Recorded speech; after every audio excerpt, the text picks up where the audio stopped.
Hi hello welcome back to Geetha YouTube channel. ನಾನಿವತ್ತು ನಿಮಗೆ ಸಿಂಪಲ್ಲಾಗಿ ಮನೇಲಿ ಎಗ್ ಕಬಾಬ್ ಮಾಡೋದು ಹೇಗೆ ಅಂತ ಹೇಳ್ಕೊಡ್ತೀನಿ. ನೋಡೋಣ ಬನ್ನಿ ಅದು ಯಾವ ರೀತಿ ಮಾಡೋದು ಅಂತ. ಅರ್ಧ ಡಜನ್ ಮೊಟ್ಟೆ ತೊಗೊಳ್ಳಿ. 5 ಮೊಟ್ಟೆನ ಈ ರೀತಿ ಓಪನ್ ಮಾಡಿ ಒಂದು ಬೌಲ್ ಒಳಗಡೆ ಹಾಕ್ಕೊಳ್ಳಿ. ಒಂದು ಮೊಟ್ಟೆ ಎತ್ತಿಟ್ಟಿರಿ. ನಂತರ ಆ ಮೊಟ್ಟೆಗೆ ಸ್ವಲ್ಪ ಕೊತ್ತಂಬರಿ, ಪುದೀನ, ಈರುಳ್ಳಿ ಸಣ್ಣದಾಗಿ ಹಚ್ಕೊಂಡು ಸ್ವಲ್ಪ ಶುಂಠಿ ಹಾಕಿ, ರುಚಿಗೆ ತಕ್ಕಷ್ಟು ಉಪ್ಪು ಮತ್ತು ಅಚ್ಕಾರದ ಪುಡಿ ಹಾಕಿ ಚೆನ್ನಾಗಿ ಬೀಟ್ ಮಾಡ್ಕೋಬೇಕು. ಬೇಕಿದ್ದರೆ ಗರಂ ಮಸಾಲ, ಧನಿಯಾ ಪೌಡ್ರ್ ಆ್ಯಡ್ ಮಾಡ್ಬೋದು. ನಿಮಗೆ ಫ್ಲೇವರ್ಗೆ ತುಂಬ ಚೆನ್ನಾಗಿ ಬರುತ್ತೆ. ಯಾವಾಗೂ ಚಿಕನ್ ಕಬಾಬ್ ಅದು ಇದು ತಿಂದು ಒಂದೇ ರೀತಿ ಆಗಿರುತ್ತೆ. ಸೊ ಇದು ಹೊಸ ಥರ ಇರುತ್ತೆ. ಕೆಲವೊಬ್ಬರು ನಾನ್ ವೆಜ್ ತಿನ್ನಲ್ಲ ಅಲ್ವಾ ಚಿಕನ್ ಎಲ್ಲ, ಸೊ ಅವ್ರಿಗೆ ಈ ರೀತಿ ಮಾಡ್ಕೋಬೋದು.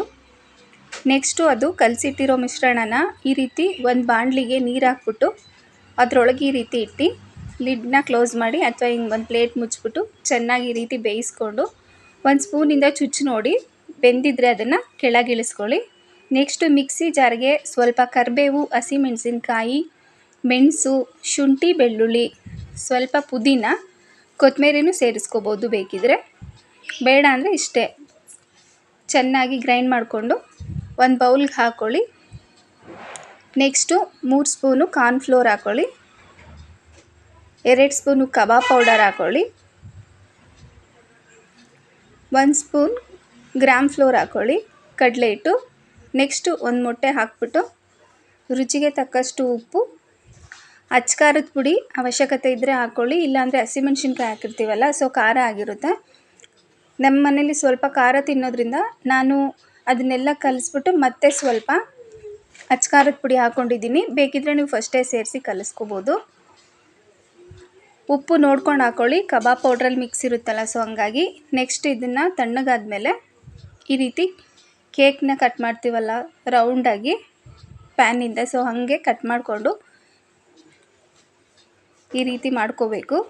ತೆಗೆದ್ಬಿಟ್ಟು ಸಣ್ಣ ಸಣ್ಣ ಪೀಸಾಗಿ ಕಟ್ ಮಾಡ್ಕೊಬೇಕು. ಅದು ಲೈಕ್ ಪನ್ನೀರ್ ಥರ ಇರುತ್ತೆ.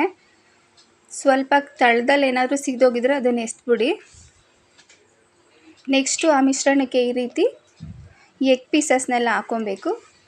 ಹಾಕ್ಕೊಂಡು ನೀಟಾಗಿ ಕಲಿಸ್ಬಿಟ್ಟು 10 ನಿಮಿಷ ರೆಸ್ಟಿಗೆ ಬಿಟ್ಬಿಡಿ. ಯಾಕಂದರೆ ಅದು ಮಸಾಲೆ ಎಲ್ಲ ಇಟ್ಕೋಬೇಕಲ್ವ, ಸೊ ಹಾಗಾಗಿ.